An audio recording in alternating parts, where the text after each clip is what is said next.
Well, Jeremy, I'm feeling like we're live, man. I'm feeling like we're ready to rock and roll.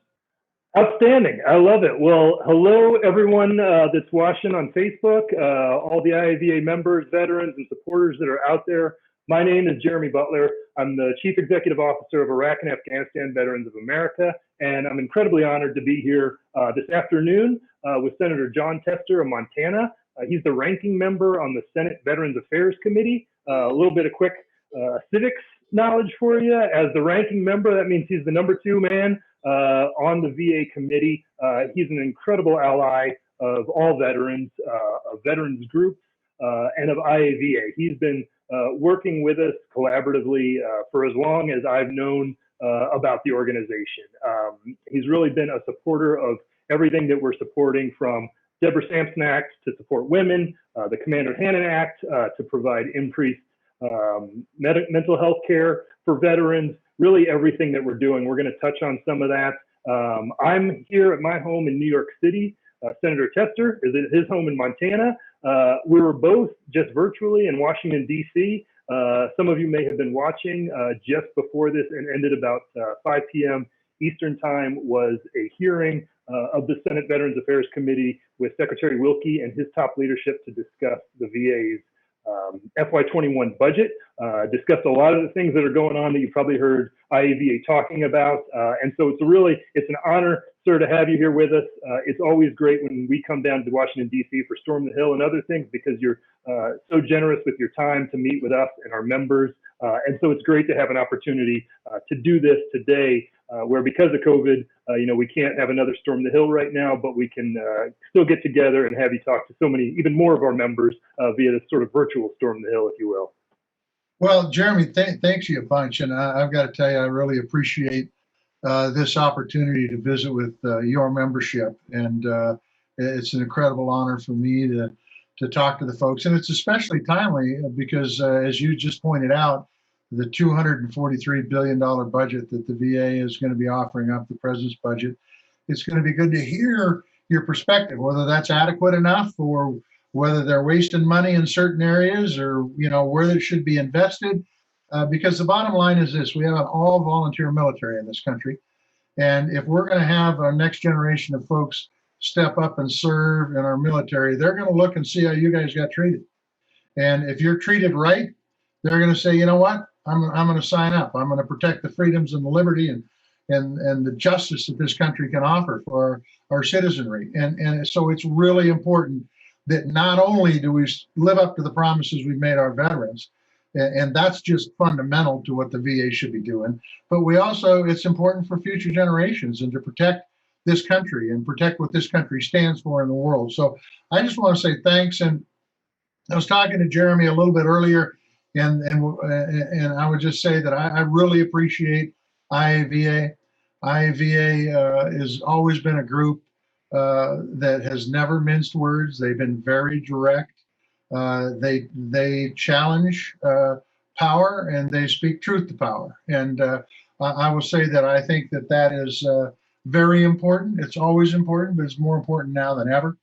And I would just say we're thankful for IAVA, and we're thankful for the folks on this call today, this Facebook Live session today, and really look forward to visiting with you folks to find out how things are going, and how COVID has impacted your lives. It's really made a new normal. There's no doubt about that. And we will get back to normal. And regardless what anybody says, it doesn't matter what the politicians say. What matters is how safe you feel when you go outside, and that's how quick the economy is going to open up. So I would say thank you for having me, Jeremy, and I look forward to visiting with your members. No, that's great. Thank you, sir. You touched on a lot there, and we're going to get to it. So just as a quick reminder to everyone, so we'll talk for a few minutes. Some people have already submitted some questions through an online form that we have up. I think they might have a couple more minutes to try and get a question in. We won't be able to certainly get to all the questions that we have, but do want to have a little bit of a conversation touching a number of topics. As we said, I just watched you during this hearing with Secretary Wilkie. A lot of stuff that we want to get to. One of the things I want to start off with, we were talking about how you're a big supporter of a lot of the legislation that we're focused on. One of your colleagues, Senator Hirono from, and I'm probably always messing up her name, from Hawaii, asked a question about diversity within the VA. That touches on something that we've been pushing for, not just within the VA, but certainly really overall care for women veterans, support for women veterans. One of the things that we're pushing on quite a bit is the Deborah Sampson Act, which passed out of the House. And I wonder if you could just touch on maybe what you heard from the Secretary there, any thoughts that you have on the bill. It's still got a long way to go to get passed into law, and thoughts just in general about increasing VA care for women veterans.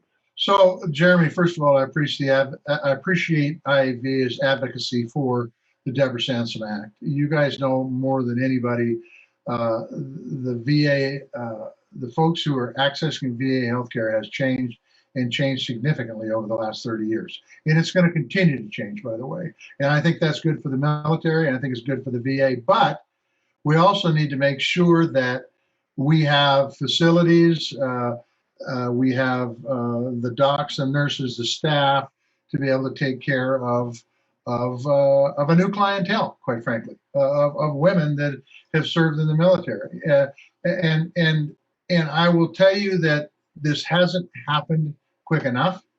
We need to move the ball forward. We need to continue to push the VA, as Senator Hirono did today, and we need to get the Deborah Sampson Act passed so we can hold them accountable through policy. And I think it's one of the fundamental things that has to happen within the VA sooner rather than later. To be honest with you, it should have happened 15, 20 years ago, but we are where we are, and we need to continue to push. And IAVA's voice on this is critically important. And I would say, we had a press conference. Time flies, Jeremy, but it's probably been a year, maybe 2 years ago now, out in the swamp. It's a bipartisan bill. We had folks there from IAVA talking about how important this bill was to veterans across this nation, whether you live in urban America or rural America.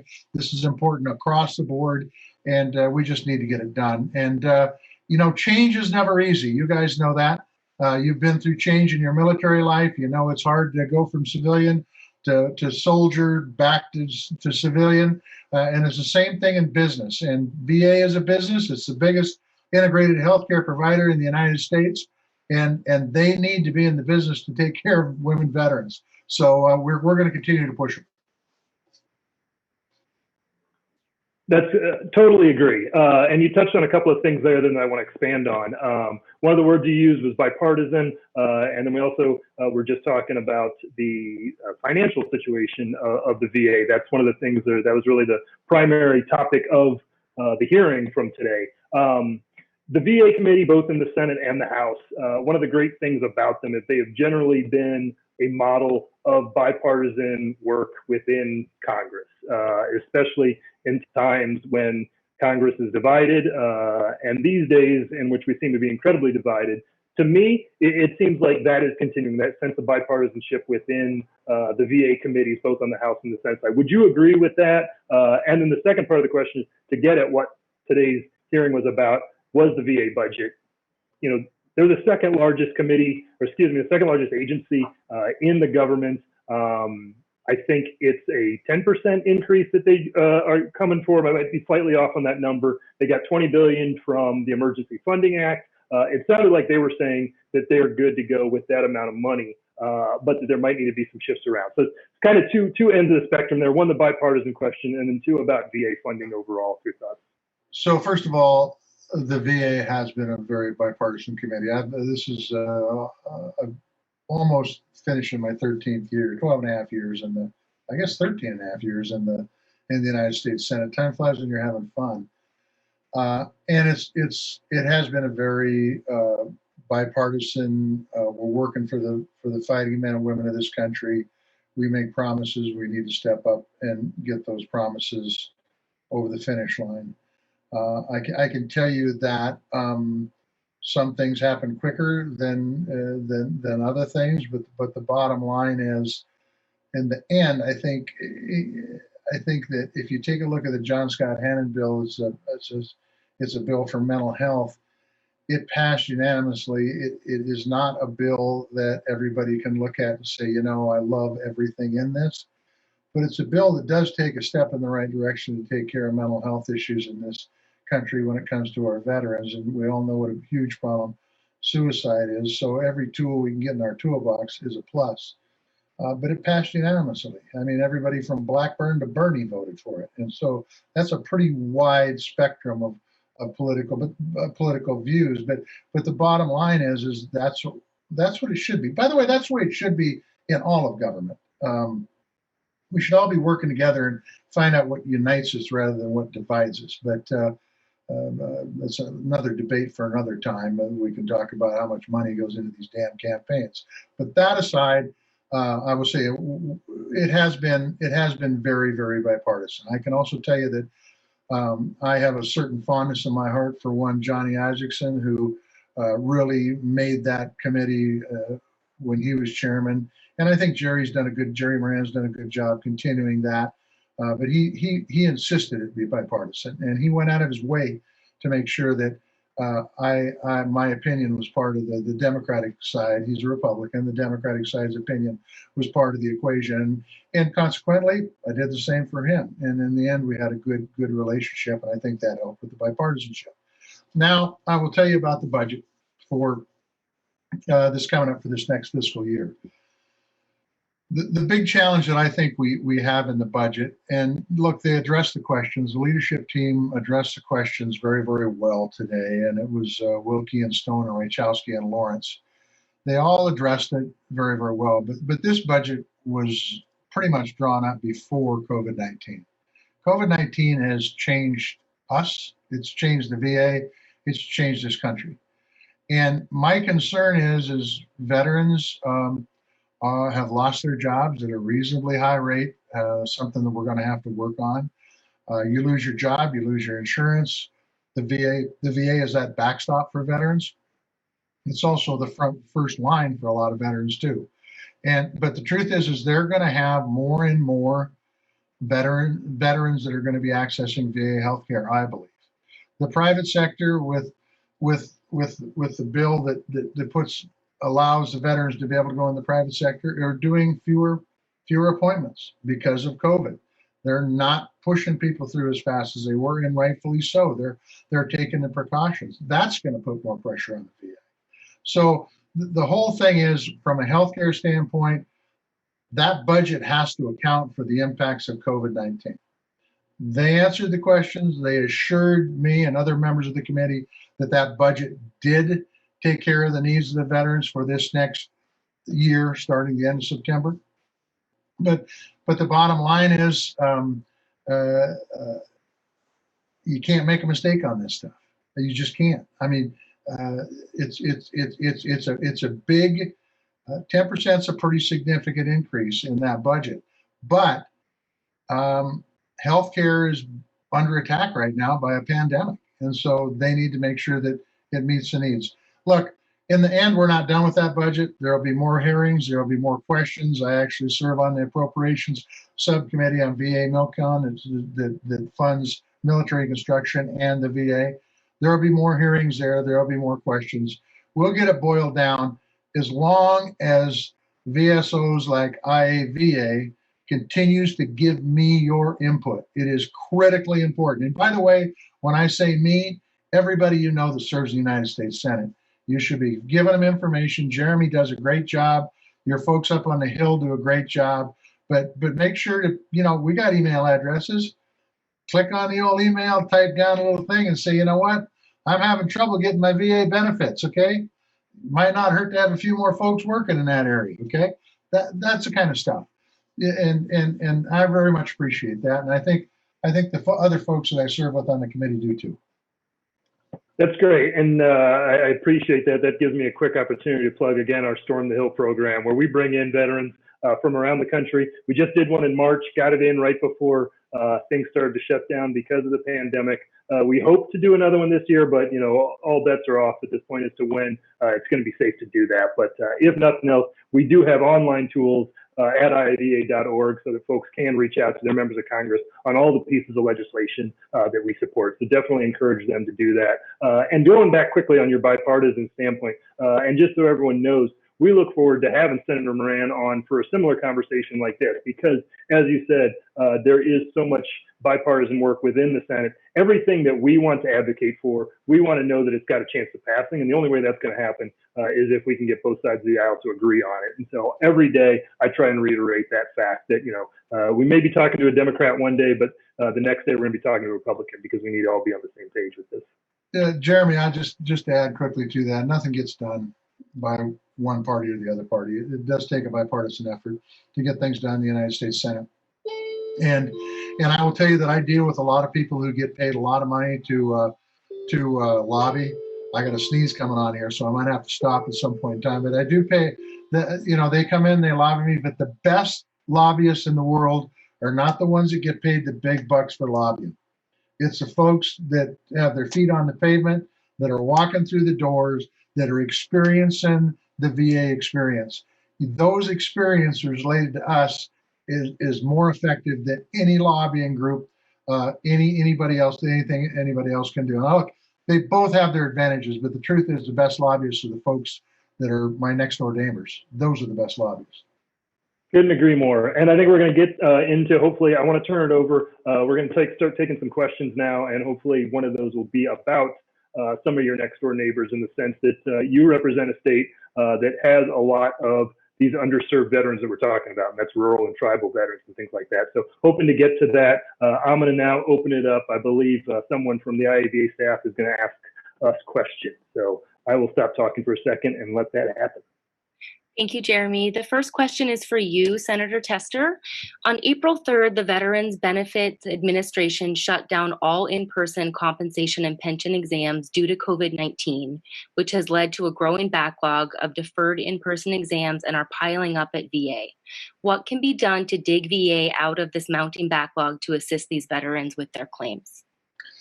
So great question, very timely question. It was also brought up on the committee today, the committee hearing today. From my perspective, they need to communicate clearly to the veteran about the times for these CNP exams. What has transpired is there's been multiple appointments, and quite frankly, you got veterans ping-ponging around. I don't think that necessarily has to be that way. I think they can consolidate some of the appointments and work to make it more user-friendly for the veterans. The other thing is if there's a time that these appointments don't work, they need to work with the veterans and get that rescheduled so it can work in a timely manner. And then I think they ought to utilize just what we're doing here today. Utilize virtual exams out there that can help in a big way. And that can help. I mean, you're talking rural veterans, you're talking folks who don't want to leave the house because of COVID. I mean, it just makes total sense. And I will tell you that this is something that was, like I said, was brought up at the hearing today. And we need to make sure that these exams are trending in the right direction. That was also brought up. And we'll continue to hold the VA accountable on these. Great question. Absolutely a timely question. And thanks for asking it. Thank you. The next question is for you, Jeremy. It's from Christopher from Hampton, Virginia. With the current issues at hand, how is IAVA helping to ease racial tensions in the armed forces? Yeah, it is a great question and a timely one, and frankly, one that I struggled with. I've certainly been thinking about it long before, the most recent killing of George Floyd. I've been in the military for 20 years, 6 or 7 years on active duty, and continue to serve in the reserves today. So certainly something that I see, and certainly something that I've been concerned about, both in and out of uniform. I think the biggest thing is for more people to talk about it. This is sort of similar to what I like to say when we're talking about support for women veterans is these issues can't be only talked about by the affected communities. So it can't be just minorities that are talking about the way minorities are treated in this country. It can't just be women veterans that are talking about expanding support and care for women veterans. Other people need to be talking about it, because that's how you really break through to those people who can so easily dismiss them as actually being true issues. So I just published something on the IAVA website about my thoughts, literally titled "Why I'm Angry." It hopefully gets to this and can be not just a bit of an explanation as to what my thinking is around not just the current troubles that we're having with civil unrest and racial injustice, but really how I got there. And hopefully it can be a start of a conversation for everyone to have, because that's what really needs to happen. We need more and more people talking about it, and it's a tough thing to talk about. There's no doubt about that, and so maybe this is a way to start. So I like to think that IAVA can be here representing all veterans, representing everyone in this country, and one of the ways we represent that is by trying to have these difficult questions, these difficult conversations, I should say. Jeremy, can I say something about this really quick?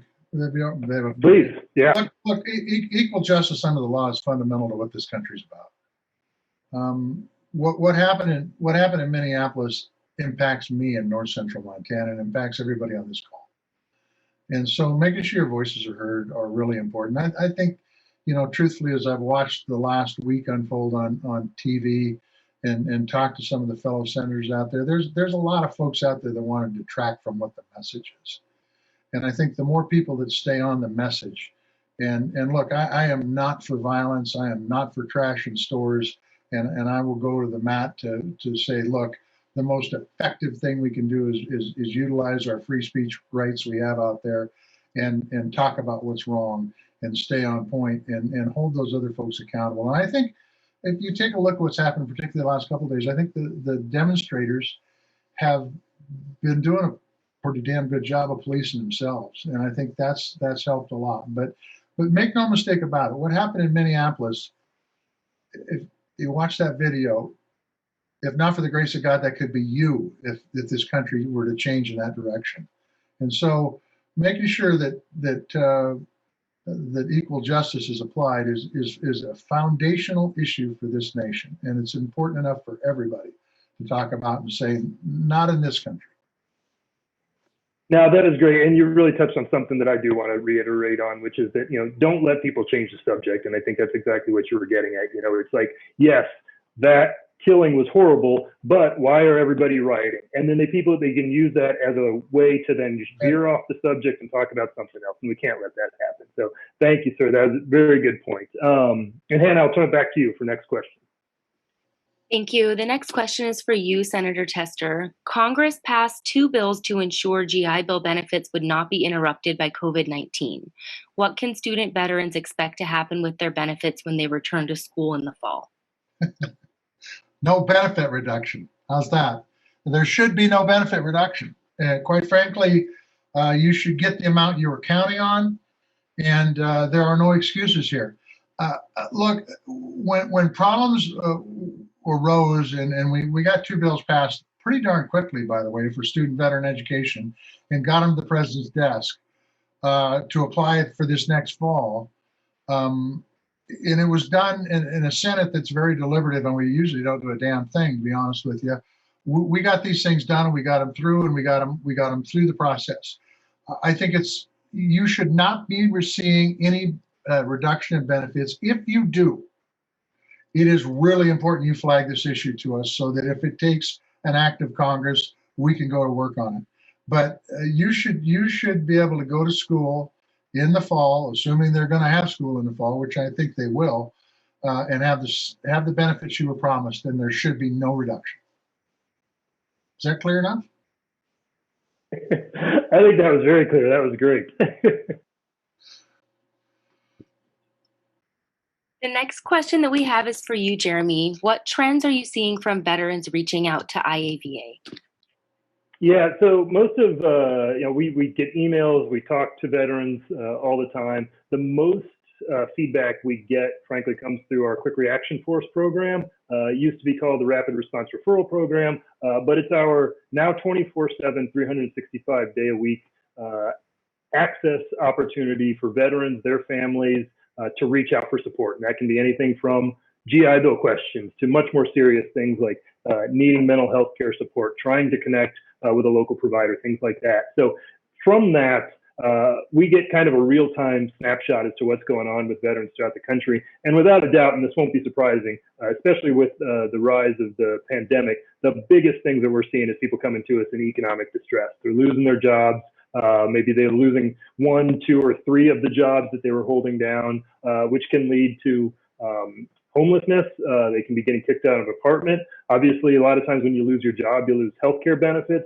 So it just becomes a compounding issue. We're seeing a serious increase in the number of veterans reaching out to us for that, and also for mental health care support. Again, another one that has continued to trend upwards. It's always been a major reason why veterans reach out to us for help, and we're seeing those numbers go up. And we were just talking again with Secretary Wilkie during this hearing about the increase of telehealth, telemental health care support. I think that's been a positive development within VA to see them trying to provide more, but that doesn't get to everybody. And so we want to make sure that we're making available the resources that our veterans need during this time, because those numbers are definitely going to go up, and I think they're going to continue to go up as we continue to fight this pandemic. Thank you, Jeremy. And it looks like we have time for one more question. So this will be for you, Senator Tester, and this is from Roman from Bronx, New York. I recently spent time in your beautiful state participating in a diplomacy conference that brought together Indigenous people, other people from all over America, and artists from all over the world. When I think about why I and many of my fellow Marines stood up to serve, it was to make a positive impact globally. When I look around the globe, I continue to see issues that call many back to service, either in or out of uniform. It is indeed a challenging time for us all.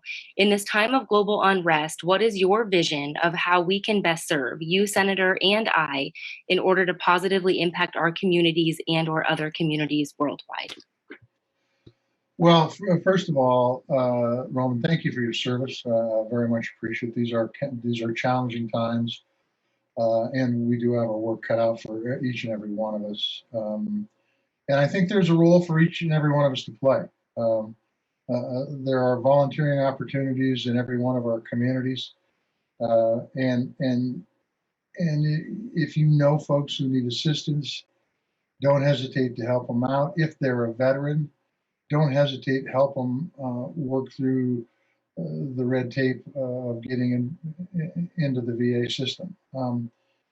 We're going to see more and more folks access VA, whether it's healthcare or education or whatever it might be. And so if you've got members out there, and I know IAV does this all the time, helping them get the benefits that they've earned is really important, not only for themselves, but for their families.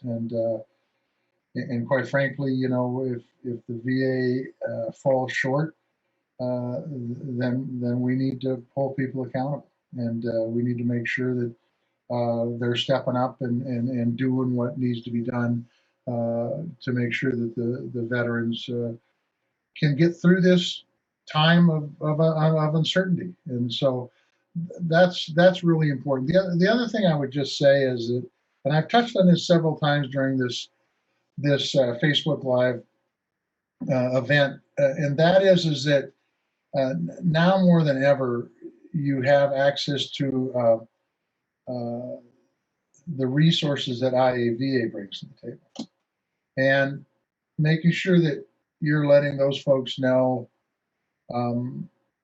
what you're going through out there is really important, because quite frankly, I'll just say this. I don't want to put you on the spot, Jeremy, but if Jeremy Butler calls me up, I'm going to call him back, and he's going to let me know what's going on, and I value that input, and I take that input seriously. I don't blow him off and say, "Oh God, Jeremy Butler's on the phone again," because Jeremy knows that he utilizes that opportunity when it's absolutely necessary, and gives me a call and go. So I would just say, look at your community. If there's folks out there that need help, give them a hand.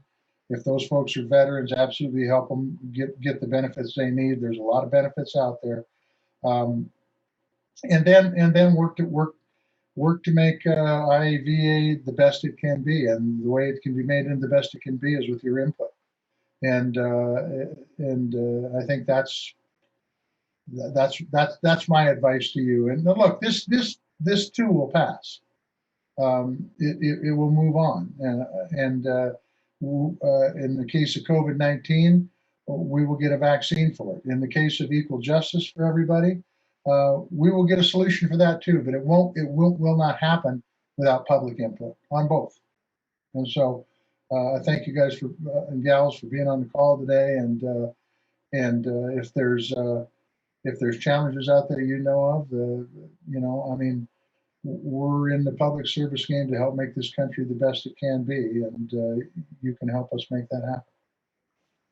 I don't think there's a better way to end it, sir, than with that positive note, because it's absolutely true, and I think it's the way all the IAVA staff and members feel. We're going to get through this, and we do it by working together. And so, as always, appreciate your time, appreciate your support of the entire veterans community, and we look forward to hopefully getting to see you in person again soon. Thank you very much, sir, and thank you to everyone that tuned in today. We appreciate your time, too. All right, sir. Guys. Thank you. Thank you.